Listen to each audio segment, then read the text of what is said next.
My toxic best friend convinced everyone I was threatening her life, so I blew up her lies and cut her out completely. A year later, she's back online, quietly trying to turn people against me again. Awif was my best friend for a month straight. She was loud, funny, and her mom was the best. Whenever I left school, Awif's mom would always wave at me while smiling. It was a really good feeling because my parents were workaholics who were basically absent in my life. So even though Awif was known for not being able to hold down a friend for longer than a month, I loved her. All our clothes were free reign for each other, and all her enemies were mine too. So that's how I met the most deranged girl I'd ever encountered called Mia. Awif didn't give me much detail, just told me Mia was a beach. So that was enough for me. Soon we were making fake accounts on Instagram and messaging asking to be her friend. At first it was really funny. She had no idea it was me, and she was even FaceTiming Awif about how weird Holly, the fake account, was. It wasn't long before Mia figured it out and blocked us both. Lol. So 2 weeks later, I found out why I was Awif's only friend. We were on a school trip when she spread rumors about me for literally no reason. She said I had tried to kiss every boy in the class, but they had all rejected me. I should have seen it coming, but 14-year-old me was so naive. So instead of getting revenge, I got depressed. That whole summer was the worst period of my life. I could barely get out of bed in the morning, and my only joy was found in making those mood boards on Tumblr. During that time is when I somehow started talking to Mia. We had just one thing in common. We both hated Awif. We'd literally text almost every day just to talk shit about her, and it was invigorating every single time. So after 2 years of constant gossiping, I finally took the train to see her. The first thing I noticed was that she looked nothing like her Instagram. Not even trying to be mean, I genuinely didn't know it was her when she opened the door, but I looked past it because I knew what it felt like to be insecure as heck. Mia was the one who got me into cigarettes,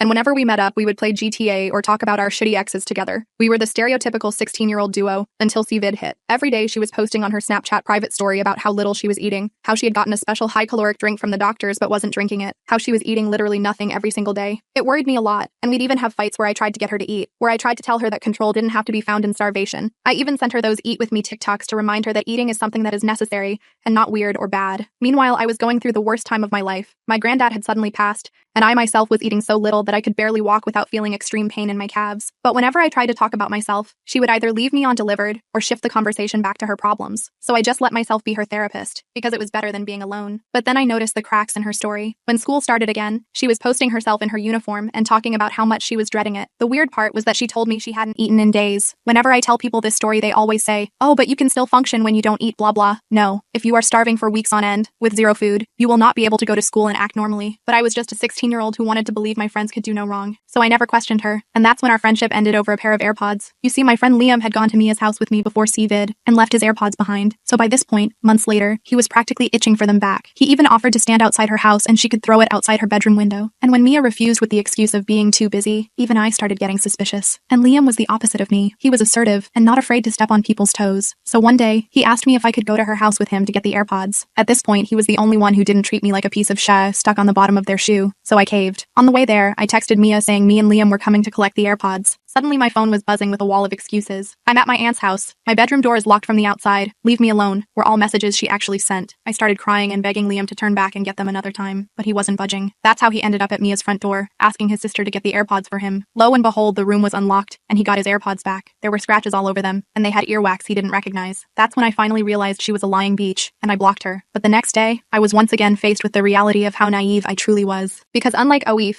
Mia wasn't going down without a fight, and soon my life was turned upside down in ways I couldn't have imagined. That night after blocking her, I slept fitfully, waking frequently to check my phone for notifications that weren't there. The silence from her end was almost more unsettling than an angry response would have been. I kept expecting something, a text from an unknown number, a message request, anything. But the quiet stretched on, building a false sense of security that would soon be shattered. One Friday afternoon, Mia was waiting for me at the school gates, her figure unmistakable even from a distance. I froze, unsure what to do, my heart hammering against my ribs. Even though her power had diminished, the sight of her still made my stomach knot with dread. "We need to talk," she said, her voice eerily calm, lacking the warmth it once held during our late-night calls. Alone, she stood with her weight shifted to one hip, arms crossed over her chest, the afternoon sun casting harsh shadows across her face. She wore the same black hoodie I'd seen in countless selfies, but in person it looked worn and faded, the fabric pilling at the elbows. Students streamed past us, some slowing to watch the confrontation unfold, their curious glances adding to my discomfort as I stood rooted to the spot, backpack hanging heavily from one shoulder. I glanced around for Liam, scanning the crowd of departing students, but he was nowhere to be seen. "I don't think that's a good idea," I replied, trying to keep my voice steady despite the tremor I felt in my hands. She stepped closer, the scent of her familiar vanilla perfume making me dizzy with unwanted nostalgia. "I just want to apologize for everything." Her eyes looked sincere, but I'd seen this act before, the same look she'd given me when explaining why she couldn't return Liam's AirPods. The space between us seemed charged with tension, the few feet separating us feeling both too close and impossibly vast. Behind her, I could see other students watching, some pretending not to while others openly stared, the drama unfolding like a scene from a movie they couldn't look away from. A cool breeze rustled the leaves of the oak tree near the gate, the ordinary sound somehow heightening the surreal quality of the moment. "You can apologize right here," I replied, keeping my distance, suddenly aware of how many people were watching our exchange. Her face hardened, the mask slipping for just a second to reveal the cold calculation beneath. "Fine, have it your way." She turned and walked away, but not before adding, "Tell your parents I said hi." The threat was subtle but clear, sending ice through my veins. The implication hung in the air long after she disappeared from view, her words echoing in my mind as I stood frozen in place. The school grounds gradually emptied around me, the excited chatter of students heading home fading until I was left alone with the distant sound of traffic and my own racing thoughts. The metal gate felt cool against my palm as I finally forced myself to move, legs unsteady as I began the walk home. I hurried home, anxiety building with each step, my mind racing through all the possible ways she could make good on her implied threat. When I arrived, my mom was on the phone, her expression darkening as she listened to whoever was on the other end, her free hand clutching the counter so tightly her knuckles were white. "Yes, I understand. We'll look into it immediately," she said before hanging up, a rare appearance in the middle of her workday. The kitchen smelled of coffee and disuse, the countertops spotless from lack of cooking rather than regular cleaning. My mother's business suit looked out of place in our kitchen, her professional demeanor at odds with the family photos magneted to the refrigerator, snapshots of happier times that felt increasingly distant. The afternoon light streamed through the windows, illuminating dust particles floating in the air between us, the silence heavy with unspoken tension. "Who was that?" I asked, already dreading the answer, my backpack slipping from my shoulder to the floor. "Mia's mother." My mom's voice was tight, strained in a way I rarely heard. "She says you've been sending threatening messages to Mia from a burner account." "What? That's ridiculous." I pulled out my phone, hands shaking. "I haven't contacted her at all. I blocked her yesterday." The accusation hit me like a physical blow, knocking the air from my lungs. My phone felt slippery in my sweaty palms as I frantically scrolled through my message history,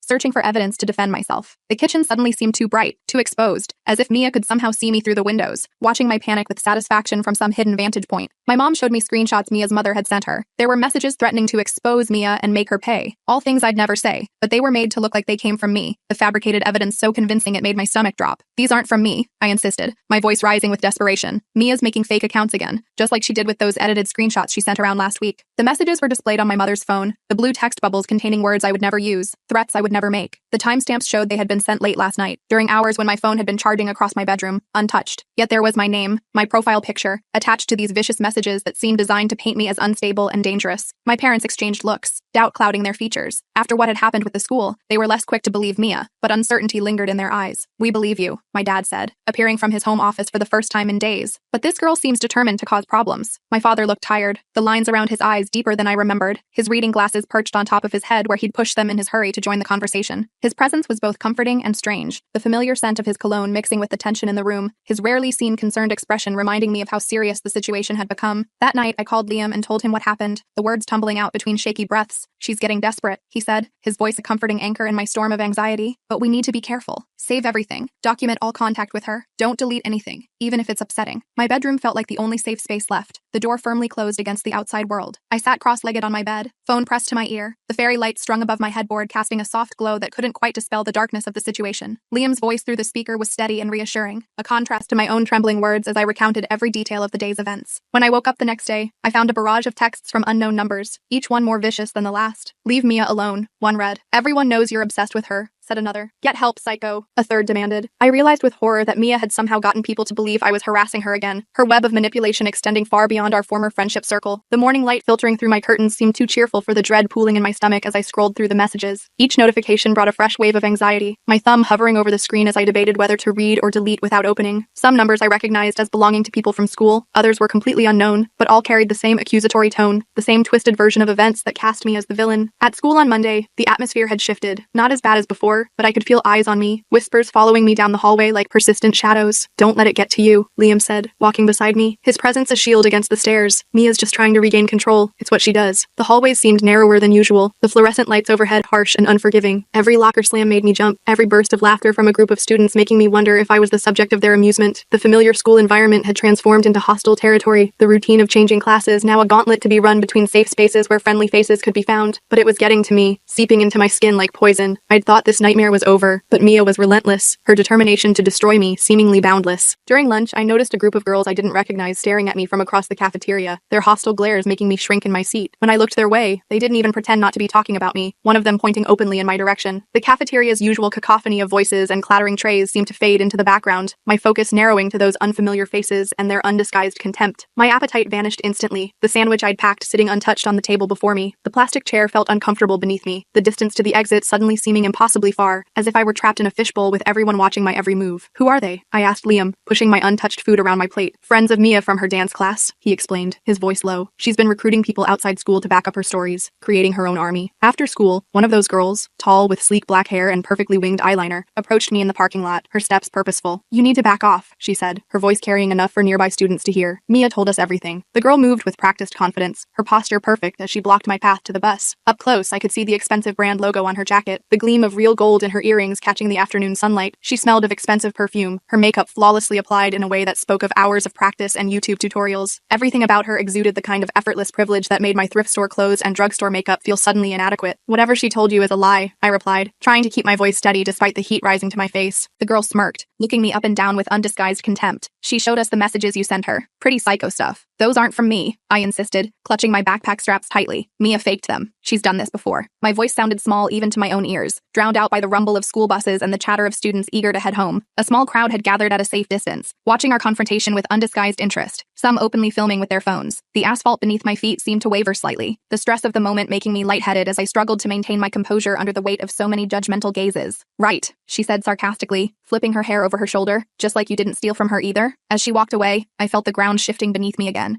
the fragile stability I'd been building crumbling away. How was Mia still able to convince people of her lies? The accusation hung in the air like poison, spreading to the watching crowd through whispers and significant looks. Theft was a new allegation, one I hadn't heard before, and the casual way she'd thrown it out suggested there were other stories circulating that hadn't reached me yet. The realization that Mia's campaign against me was evolving, growing more elaborate with each retelling, sent a chill down my spine despite the warm spring afternoon. That evening, I received an email from an account I didn't recognize. The subject line read, "I know the truth about Mia." Inside was a single line, "Meet me at the coffee shop on Main Street tomorrow at 4 p.m. if you want proof." My finger hovered over the delete button. It could easily be another of Mia's traps, but curiosity won out. The email arrived while I was attempting to focus on homework, the notification breaking my already fragile concentration. The sender's address was a jumble of numbers and letters, offering no clues about its origin. The mysterious message glowed on my screen in the growing darkness of my bedroom, the only light source as evening settled outside my window. I read and reread the cryptic invitation, analyzing each word for hidden meanings or traps, weighing the risk against my desperate need for allies. I showed Liam the email the next day, the two of us huddled in the corner of the library during free period. "It could be a trap," he warned, his brow furrowed with concern. "Mia might be trying to lure you somewhere. Or it could be someone else she's manipulated," I countered, hope flickering despite my better judgment. "Someone who's finally seen through her." The library was quiet, except for the occasional turning of pages and the distant hum of the air conditioning. We sat at a table partially hidden by tall bookshelves, our voices barely above whispers as we debated the mysterious email. Sunlight streamed through the high windows, dust motes dancing in the golden beams that fell across the worn wooden table between us. The familiar smell of old books and floor polish created an atmosphere of normalcy that felt at odds with the conspiracy we were discussing. We decided to go together. Safety in numbers our only defense against whatever might await us. The coffee shop was busy when we arrived, the hum of conversation and espresso machines creating a comforting background noise. We ordered drinks and found a table with a clear view of the door, my eyes darting to every person who entered. The coffee shop was one of those trendy independent places with exposed brick walls and mismatched vintage furniture. The afternoon crowd was a mix of students with laptops and professionals having late meetings, the buzz of conversation providing welcome anonymity. Our table was near the back, giving us a strategic view of both the entrance and the emergency exit. Liam's suggestion that betrayed how seriously he was taking the situation. My hot chocolate sat untouched before me, the whipped cream slowly melting as my anxiety made it impossible to enjoy. At exactly 4 p.m., a girl with copper red hair walked in, her searching gaze sweeping the room. She looked around nervously before spotting us and making her way over,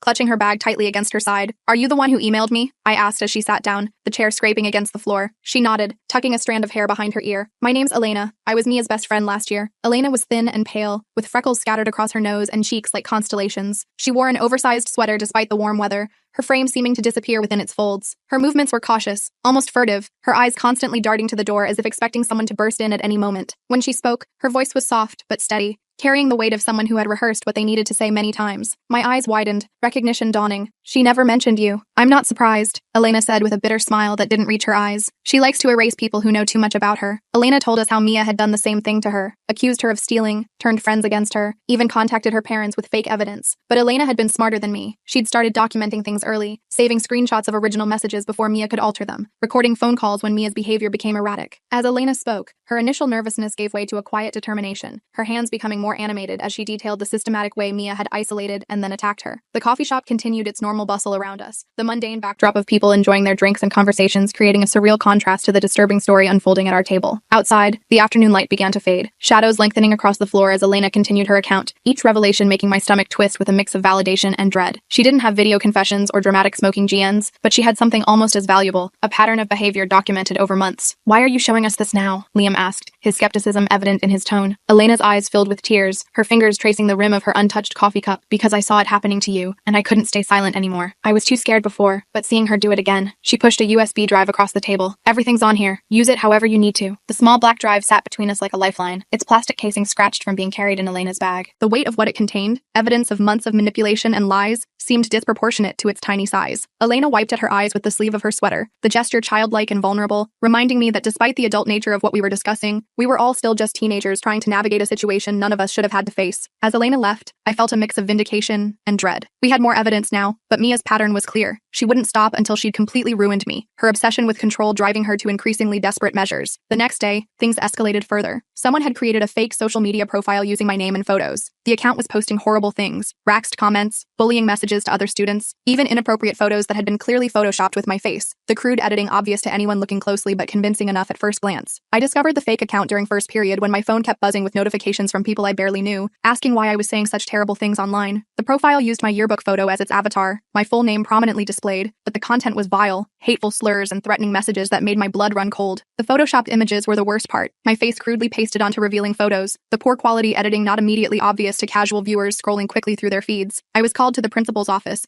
where a concerned-looking Ms. Parker was waiting with printouts of the posts spread across her desk, like evidence at a trial. "These are being attributed to you," she said, her voice measured but serious. "Several parents have called to complain." "It's not me," I said desperately, my voice cracking. "Someone's pretending to be me. It has to be Mia. Please, you have to believe me." Ms. Parker's office was uncomfortably warm, the heating system working overtime against the spring chill outside. The walls were lined with framed diplomas and student artwork, attempts at creating a welcoming environment that failed to soften the gravity of the situation. The leather chair beneath me creaked as I shifted anxiously, the sound seeming unnaturally loud in the tense silence that followed my plea. Through the window behind Ms. Parker, I could see students crossing the courtyard between classes, their normal day continuing while mine imploded. Ms. Parker sighed, removing her glasses to rub the bridge of her nose. "We're investigating, but in the meantime, I suggest you be very careful about your online presence." When I left the office, Liam was waiting, leaning against the wall with his arms crossed. "What happened?" he asked, falling into step beside me. I explained about the fake profile, each word tasting bitter on my tongue. His face darkened, jaw clenching. "This has gone too far. We need to use what Elena gave us." The hallway was mostly empty, classes having already started, our voices echoing slightly against the rows of lockers. Liam's expression was thunderous, a muscle working in his jaw as he processed what I'd told him. His protective anger was both comforting and frightening. Comforting to have someone so firmly on my side, but frightening to see how serious the situation had become to provoke such a reaction from someone usually so measured. We spent that evening going through Elena's files, huddled over my laptop at my kitchen table. There was so much evidence of Mia's manipulation, not just with Elena, but with others too. Text messages where Mia admitted to making things up for fun, screenshots of her bragging to another friend about how easily people believed her stories, audio of a phone call where she threatened Elena when she tried to distance herself. The kitchen light cast harsh shadows across our faces as we scrolled through file after file,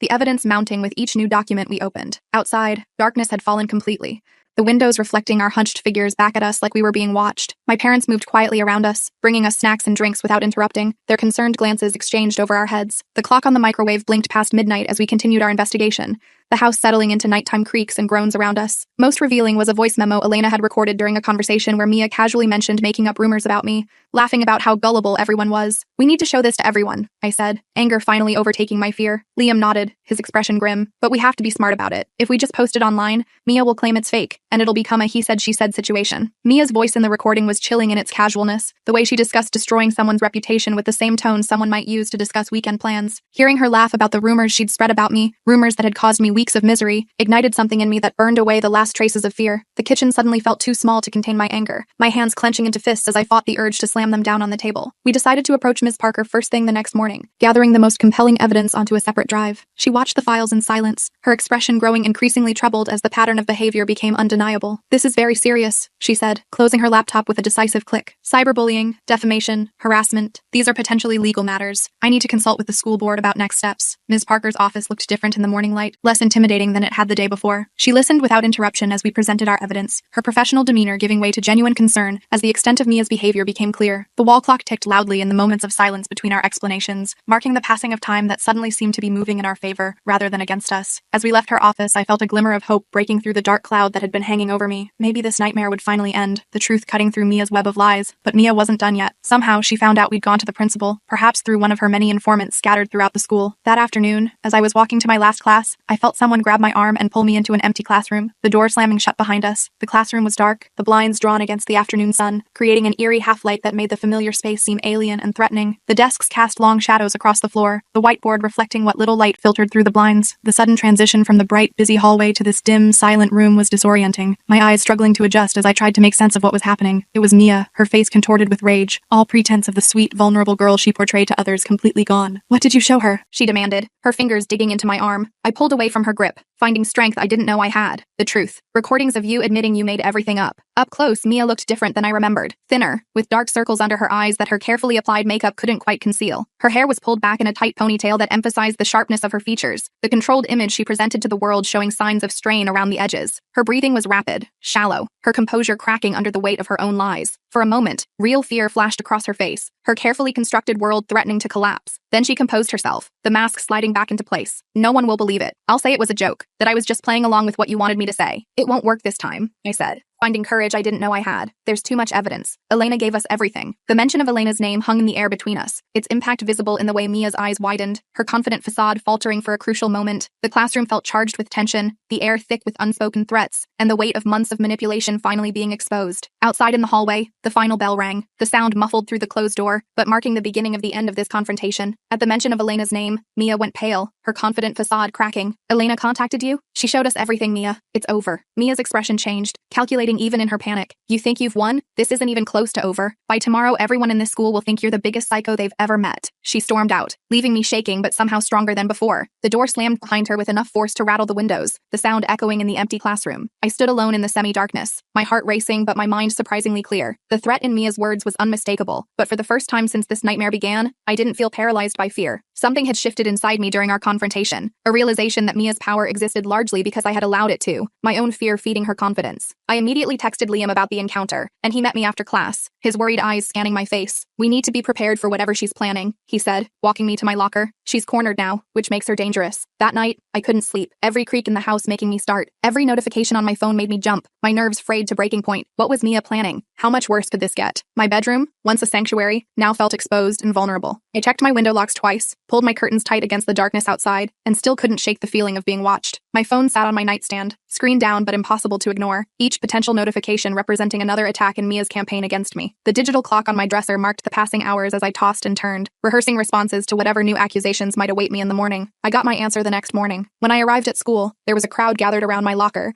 the buzz of excited whispers filling the hallway. As I approached, people turned to stare at me, some with disgust, others with what looked like fear. My locker had been broken into, the metal door hanging open. Inside, someone had placed dozens of printed photos of Mia, her face crossed out with red marker, threatening words scrawled across them in handwriting that looked deliberately similar to mine. The hallway seemed to stretch endlessly as I approached my locker, each step bringing me closer to the center of attention I'd been dreading. The crowd parted slightly as I approached, creating a path that felt like walking to the gallows. The photos were arranged with disturbing care, plastered not just inside my locker but spilling out onto the door and surrounding wall, creating a collage of manufactured obsession. The red marker used to deface Mia's images was still uncapped, placed deliberately on the shelf of my locker like a signature left at a crime scene. There were also printed screenshots of disturbing messages supposedly from me to Mia, detailing how I wanted to hurt her, each one more graphic than the last. "I didn't do this," I said, my voice barely audible as a teacher pushed through the crowd, the students parting reluctantly. Mr. Ross, the vice principal, looked at the display with a grim expression, his bushy eyebrows drawn together. "Come with me," he said, his hand on my shoulder steering me away from the growing spectacle. The messages contained threats I would never make, violent fantasies described in language I would never use. Some students had their phones out, documenting the scene, ensuring that Mia's fabricated evidence would spread beyond those physically present. Mr. Ross's hand on my shoulder was firm, but not unkind as he guided me through the whispering crowd,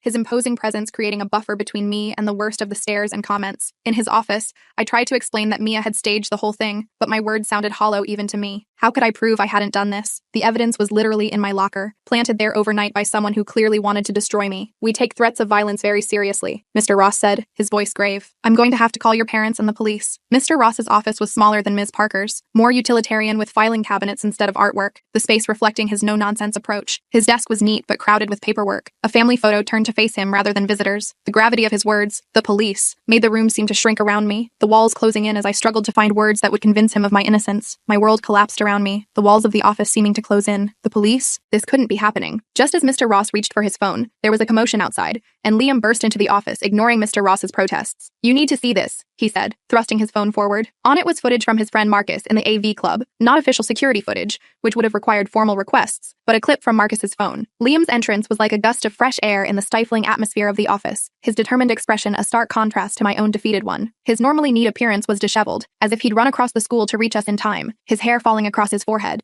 and his uniform shirt partially untucked. The phone in his outstretched hand trembled slightly with the urgency of his mission, the screen's glow illuminating his face in the dimly lit office. He'd been at school early for yearbook committee and had seen Mia near my locker, acting suspiciously. Sensing trouble, he'd recorded her planting the materials and breaking in, the video grainy but unmistakable. Mr. Ross stared at the video, then at me, his expression shifting from stern to concerned. Where did you get this? My friend Marcus is in AV club and was here early setting up for the morning announcements, Liam explained, the partial truth flowing easily. When he heard what happened, he showed me what he'd recorded. The video showed Mia clearly, her distinctive jacket and backpack visible as she worked quickly at my locker, occasionally glancing over her shoulder to check if anyone was watching. The timestamp in the corner confirmed it had been taken early that morning, well before most students arrived. Though the quality wasn't perfect, there was no mistaking her methodical movements as she arranged the photos and planted the evidence, her face occasionally visible in profile as she worked. The relief was overwhelming, my legs nearly giving out beneath me. Mr. Ross called Miss Parker, and soon I was moved to her office while they reviewed the footage and discussed what to do, the adults speaking in hushed tones just outside the door. I'm so sorry about this, Miss Parker said when she returned, genuine regret in her eyes. We should have taken more decisive action earlier. Miss Parker's apology seemed to release something that had been wound tight inside me for weeks, the validation of finally being believed by an authority figure bringing tears to my eyes that I quickly blinked away. The morning sunlight streamed through her office window, warming my face as I sat in the now familiar chair across from her desk, the atmosphere completely different from my previous visits. On her desk, I noticed she had already started drafting an email to the school board,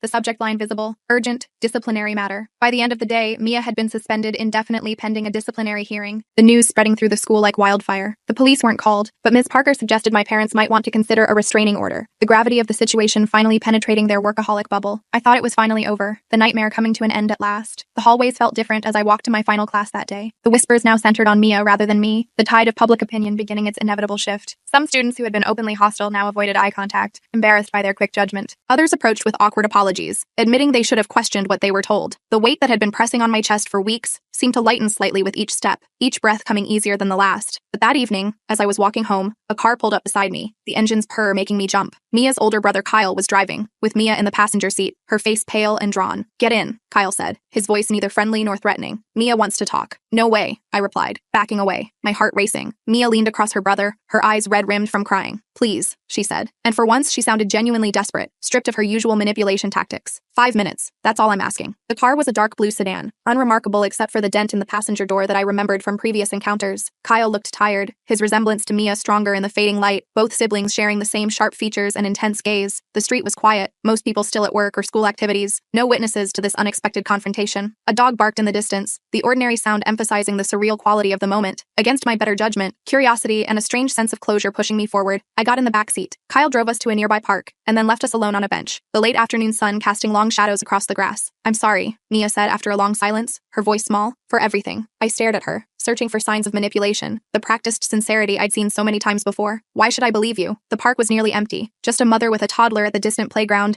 and an elderly man walking a small dog along the perimeter path. The bench was positioned under an old oak tree, its new spring leaves creating a dappled pattern of sunlight and shadow that shifted with the gentle breeze. Mia sat with her shoulders hunched, her usual confident posture abandoned, making her seem smaller and younger than I remembered. You shouldn't, she admitted, picking at a loose thread on her sleeve. I've given you no reason to, but I'm being sent away, to live with my dad in another state. The school called called my mom, and she can't deal with me anymore. I felt nothing but exhaustion, the emotional roller coaster of the past weeks leaving me drained. What do you want from me, Mia? I want you to understand, she said, her voice breaking. I've been seeing a therapist since what happened with Elena. My mom made me go. They say I have issues with abandonment and control. As she spoke, a leaf drifted down from the tree above, landing between us on the bench, a small natural interruption to the heavy conversation. Mia's admission seemed to cost her something, each word coming with difficulty, her usual fluid manipulation replaced by halting sincerity. Her hands trembled slightly as she continued to pick at the thread, unraveling it further with each nervous tug, a physical manifestation of her unraveling control. That doesn't excuse what you did, I said, the words coming out sharper than intended. I know. She wiped at her eyes, mascara smudging beneath her fingers. But when you blocked me, after everything with the AirPods, it felt like everyone was leaving me again, and I couldn't handle it. Part of me wanted to believe her, to think she was finally taking responsibility, but I'd been fooled too many times, trust broken beyond repair. I hope you get the help you need, I said, standing up, brushing invisible dirt from my jeans. But I can't be part of your life anymore. The setting sun cast an orange glow across the park, lengthening shadows and softening edges in a way that made everything look slightly unreal. As I stood, my shadow stretched long across the grass, reaching toward the playground where the mother was now gathering her child to leave. The finality of my words hung in the air between us, marking the end of a chapter that had consumed so much of my life. As I walked away, she called after me, her voice carrying across the empty park. They're making me delete all my social media accounts. You won't have to worry about me anymore. I didn't look back, my steps carrying me forward into whatever came next. The next few weeks were strangely quiet, the absence of drama almost disorienting after so much chaos. Mia was gone, transferred to a school near her father's home according to the rumors that still circulated. The fake profiles disappeared, and gradually, the whispers about me faded, new school drama taking its place. The path through the park led me toward home, each step feeling lighter than the last, as if I were physically walking away from the weight of the past months. Birds called to each other in the trees overhead, ordinary sounds that somehow emphasized how extraordinary the situation had been. By the time I reached the park exit, Mia was no longer visible behind me, our final conversation already beginning to feel like something that had happened to someone else, a story I might tell someday when it no longer had the power to hurt. My parents, shaken by how close I'd come to serious trouble, started making more of an effort to be present. My mom even took a day off work to go shopping with me, something we hadn't done in years, the simple act of browsing stores together feeling like a revelation. We've been terrible parents, she admitted as we sat in a cafe, the confession surprising me. Always working, never really seeing what was happening in your life. The shopping mall was crowded with weekend shoppers, the normality of the scene a stark contrast to the drama of recent weeks. My mother looked different outside her usual business attire, more approachable in jeans and a casual sweater, her hair loose instead of in its usual tight bun. The cafe was noisy with conversation and the hiss of espresso machines, our table a small island of intimacy in the public space. Between us sat shopping bags containing clothes we'd picked out together, tangible evidence of a day spent reconnecting. You're not terrible, I said, surprised by how much I meant it despite years of resentment. Just absent sometimes. She reached across the table and squeezed my hand, her eyes suspiciously bright. We're going to do better, I promise. At school, things were slowly returning to normal. Some of the friends who had abandoned me during Mia's campaign tried to reconnect. Their tentative smiles and invitations met with cautious acceptance. I was wary but not closed off, unwilling to isolate myself completely. The school hallways gradually transformed back into ordinary spaces rather than gauntlets to be run, the stares and whispers fading as new dramas and gossip took center stage. Spring was in full bloom, the campus grounds dotted with flowering trees and fresh grass that seemed to mirror my own cautious renewal. Even the cafeteria, once a battlefield of social anxiety, became just a place to eat lunch again, the tension that had made every meal an ordeal finally dissipating. The experience had taught me to be more careful about who I trusted, but I didn't want to let Mia's toxicity poison my ability to form connections. Liam and I grew closer through it all, our shared experience creating a bond that felt different from my previous friendships. He'd seen me at my lowest and stayed anyway, his steadfast support never wavering. One afternoon as we walked home from school, his hand brushed against mine, the contact sending electricity up my arm. When I didn't pull away, he tentatively laced his fingers through mine, our palms fitting together perfectly. The street was lined with cherry trees in full bloom, pale pink petals occasionally drifting down around us as we walked. The simple act of holding hands felt monumental after weeks of anxiety and fear, a small step toward normal teenage experiences that had seemed impossible during the height of Mia's campaign. The warmth of his palm against mine was grounding, a physical reminder that I wasn't alone, that someone had seen the worst and still chosen to stay. Is this okay? He asked, his voice uncertain for the first time since I'd known him. I nodded, feeling a flutter in my chest that had nothing to do with anxiety for once, a warmth spreading through me that felt like healing. We were just turning onto my street when my phone buzzed with a notification. A new follow request on Instagram from an account I didn't recognize. The profile picture was blurry, but something about it seemed familiar, a chill running down my spine despite the warm day. The notification interrupted the perfect moment, reality intruding on what had felt like a scene from someone else's life. Someone normal, someone without a history of being targeted and manipulated. The screen of my phone glowed brightly in the afternoon sunlight, the anonymous profile icon staring up at me like an unwelcome reminder that the past wasn't as far behind me as I'd hoped. Do you think? I started, showing Liam the screen, unable to finish the thought. It could be nothing, he said, his thumb hovering over the block button. But block it anyway. Better safe than sorry. I did, but the momentary peace I'd felt shattered.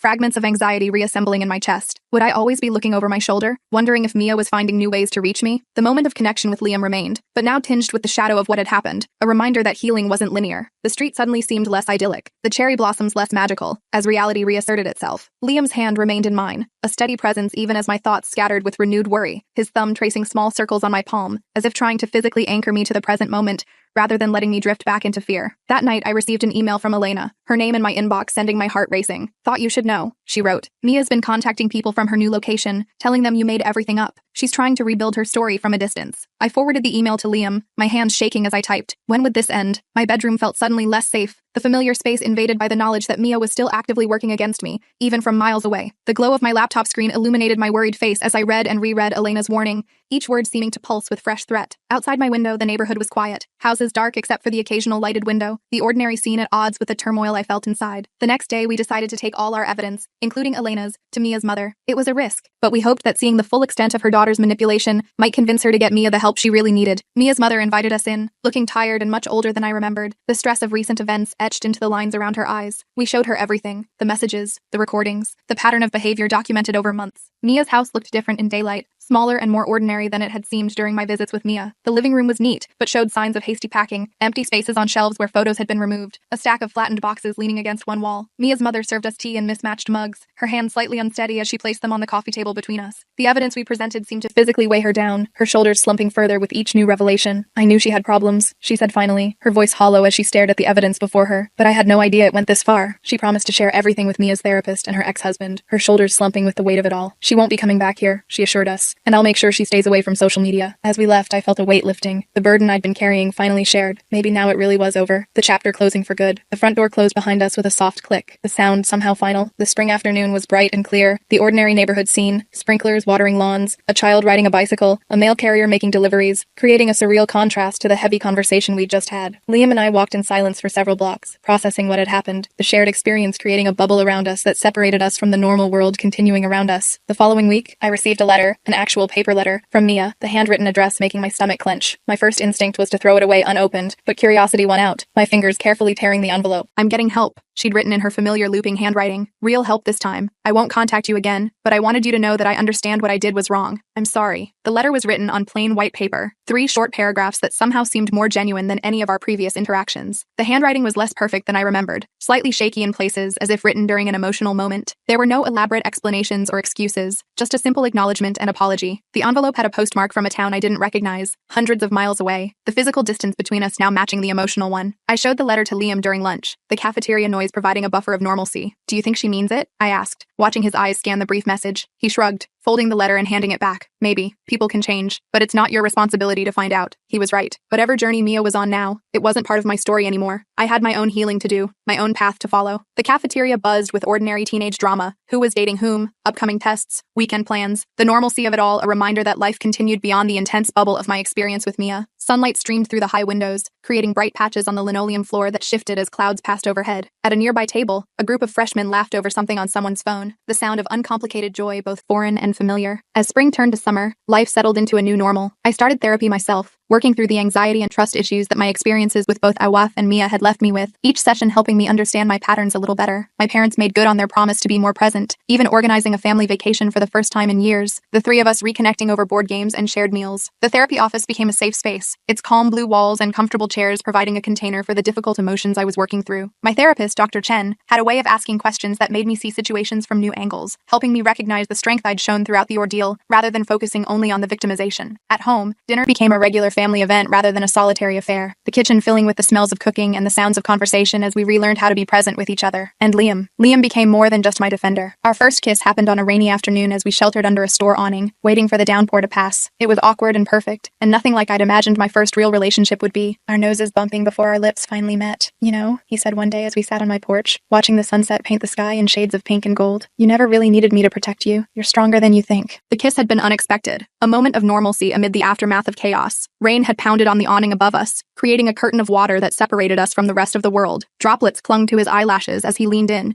hesitating just long enough for me to close the final distance between us. That moment on the porch came weeks later, the summer evening warm and peaceful, fireflies beginning to appear in the gathering dusk. The wooden steps were still warm from the day's heat, crickets creating a soundtrack to our conversation. As darkness gradually claimed the neighborhood, I leaned against his shoulder, thinking about everything I'd survived, the betrayals and manipulations that had nearly broken me but somehow hadn't. Maybe I am, I admitted, the words feeling true for the first time, but I'm glad you were there anyway. The scars from Mia's manipulation would take time to fully heal, the trauma not something that disappeared overnight. I still flinched sometimes when my phone buzzed with an unknown notification, my heart racing until I confirmed it wasn't her. The physical sensations of anxiety remained, the sudden tightness in my chest when someone mentioned Mia's name, the way my hands would tremble slightly when I received a message request from an account I didn't recognize. Certain songs that reminded me of that time would make me change the station immediately, the associations too strong to ignore. Even walking past the coffee shop where we'd met Elena could trigger a flood of memories, my body remembering the stress before my mind could rationalize that the danger had passed. I was still cautious about new friendships, always watching for red flags I'd missed before, the lessons learned through pain not easily forgotten. But I was learning to trust my instincts again, to recognize the difference between real connections and toxic ones that only took without giving. And most importantly, I was learning that standing up for myself wasn't just about fighting back against people like Mia, it was about believing I deserved better in the first place, a lesson that would serve me long after high school drama faded into distant memory. The summer stretched ahead, full of ordinary teenage moments that now felt extraordinary after everything that had happened. Simple pleasures, swimming at the community pool, watching movies in Liam's basement, helping my mom plant flowers in our long-neglected garden, took on new significance. Each normal day was a victory, each moment of peace a reminder that I had survived and was slowly rebuilding. The path forward wasn't perfectly clear, but for the first time in months, I was looking ahead rather than constantly glancing over my shoulder, the future once again something to anticipate rather than dread.